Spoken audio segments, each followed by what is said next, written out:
हम भी चल बसेंगे एक दिन हम भी इसी सूरत से।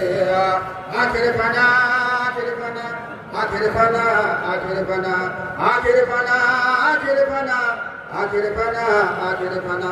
सात दिन के था यहाँ पर लश्कर फौज सिपा बेकसाना कब्र के अंदर के लिए चल बसे। जब सिकंदर मर गया उसके वजीर सब वसीयत पर हुए फरमा पुजीर। हाथ बाहर रखा खून के चाक से भर के दोनों हाथ उसके खाक से मिल के सब ताबूत को लेकर चले ऊंचा ऊंचा मुस्तहाल करते हुए जब अदा करते निदावा खासो आम। ये सुनो तुम है सिकंदर का बयान हफ्ते के सर उसके था जेरे लगी बल्कि था मालिक रूए जमी।